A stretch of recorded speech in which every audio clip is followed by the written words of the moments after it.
expliquer un petit peu, peut-être que vous ne connaissez pas forcément les métiers de la filière bois. On a tendance à se dire que la filière bois, peut-être pour vous, c'est les menuisiers, les charpentiers, peut-être les gens qui travaillent dans l'artisanat ici en Tunisie. Mais c'est ça, bien sûr, mais c'est pas que ça. La filière bois, c'est une très grande filière, assez complexe, qui va des métiers de la foresterie, tout ce qui est culture, sylviculture, les métiers autour de la forêt, des arbres, comment gérer et planifier les coupes des arbres. Il y a les métiers de la première transformation du bois, qui sont les métiers qui concernent plutôt les scieries, les entreprises de panneaux. Et, il y en a en Tunisie, d'ailleurs, il y a quelques scieries de bois en Tunisie, et les entreprises qui fabriquent les panneaux, donc c'est tout ce qui est panneaux de particules, panneaux de MDF, si vous connaissez un petit peu ces termes. Donc ça, tout ça, ça concerne la première transformation. Il y a toute l'industrie du papier, qui est une énorme industrie, évidemment. On consomme du papier tous les jours. Ça encore, ce sont des industries de première transformation. Ensuite arrivent tous les métiers que nous on appellera de la deuxième transformation, dans lesquels moi je fais partie. Donc il y a les métiers de la construction en bois. Il y a les métiers de la production de meubles, les métiers d'agencement, les métiers de tout ce qui est nautique, c'est-à-dire la fabrication des bateaux, la construction des yachts. Il y a les métiers de la tonnellerie. Bon, il y a vraiment énormément de professions en deuxième transformation. Donc voilà, donc par rapport à ça,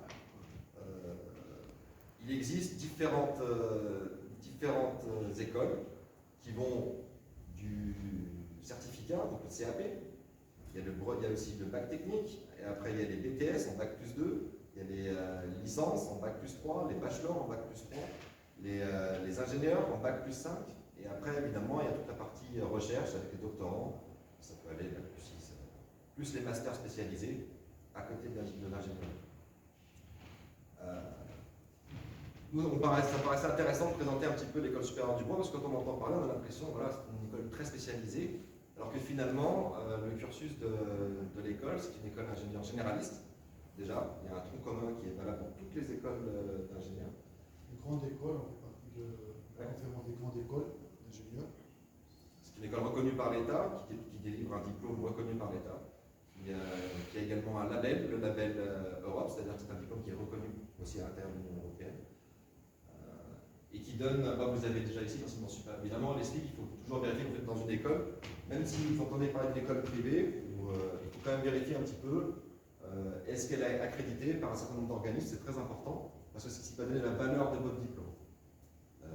Il existe surtout dans les écoles très spécialisées, ou spécialisées comme l'école supérieure du bois, on aurait tendance à se dire c'est une école privée, donc le diplôme n'est pas valable, mais pas du tout. Au contraire, c'est une école qui est reconnue d'intérêt public.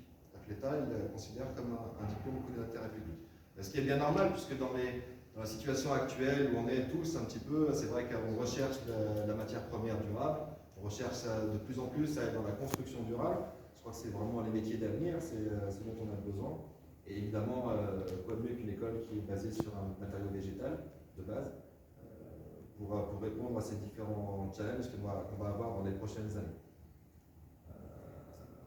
Donc, si on parle uniquement des formations qu'on peut trouver à l'école supérieure du bois, vous allez trouver donc du BTS, donc c'est le brevet technique, en bac plus 2, ce qui correspond en Tunisie un peu aux ISET, c'est à peu près les mêmes formations.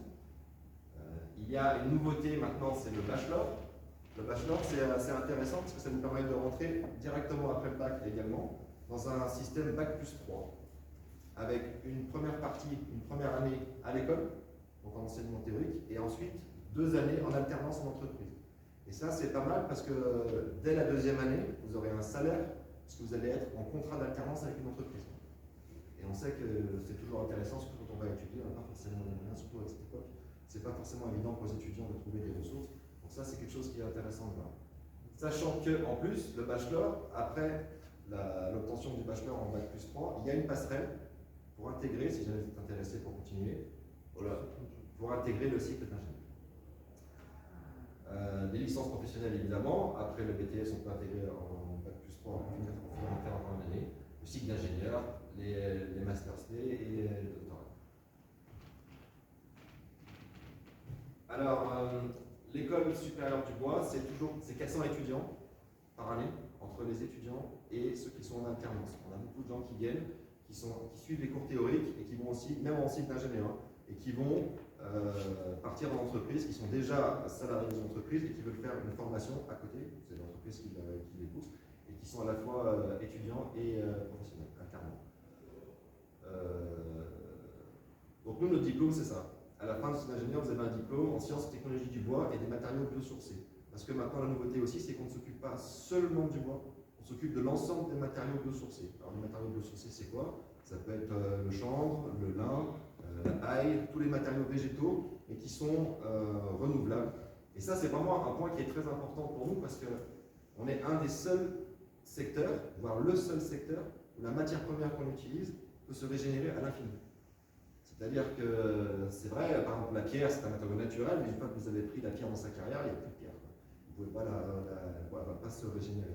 Alors que le bois, avec les méthodes de gestion des forêts, avec les méthodes de planification, quand on prélève, on appelle ça prélever la matière dans une forêt, on sait très bien qu'après tant d'années, on va retrouver cette même matière qui sera, après 10 ans, 15 ans, le temps qu'il faut pour une essence pour arriver à la taille nécessaire à la production.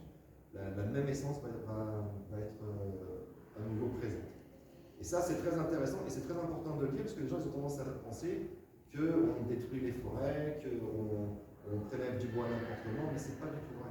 C'est pas ça du tout qui se passe. C'est au contraire. S'il n'y a pas de gestion de forêt, la forêt va mourir. Elle ne va pas se renouveler, elle ne va pas se ressourcer. Donc c'est très important à la culture. C'est vrai qu'il y a des endroits dans le monde où la pratique de coupe est illégale et se fait de manière aléatoire. Et en même temps, c'est couplé souvent, si on prend des pays d'Amérique du Sud, avec le problème de la famine, des gens qui ont besoin de manger et qui cherchent des terres cultivables.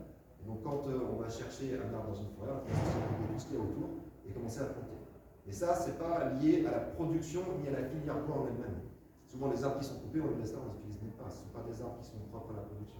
Mais c'est ça qui fait plus la déforestation. A l'inverse, quand la gestion de la forêt, elle rentre dans son cycle de valorisation, dans la chaîne globale de la production des éléments en bois, au contraire, les forêts se développent. Il faut savoir par exemple qu'en France, il y a plus de forêts actuellement qu'il y en avait au Moyen-Âge. Parce qu'elle est toujours en train de grandir. Il faut savoir que dans les pays du Nord, par exemple, eux, ils ont carrément une culture de la forêt, c'est quasiment des champs pour eux. Ils ont des forêts plantées, tout le bois qu'on utilise en Tunisie qui arrive par bateau provient souvent d'Europe du Nord, de la Suède, de la Finlande. Et eux, ils ont une politique de gestion des forêts qui est très intéressante, très novatrice, et qui leur permet de régénérer tout le temps leur stock de bois. Donc voilà le diplôme pour le diplôme d'ingénieur. Toujours capable de... Ah, si tu veux revenir, s'il te plaît. Si on regarde, c'est intéressant de voir qu'on forme un ingénieur, il la valorise de manière innovante. Et ça, c'est très important. C'est ça qu'on demandera à un ingénieur, c'est pour ça qu'on demandera à un responsable ou à un cadre dans une entreprise qui travaille dans la filière. C'est-à-dire qu'il doit être capable d'anticiper et en même temps d'être créatif et d'être innovant dans beaucoup de métiers. C'est-à-dire que, par exemple,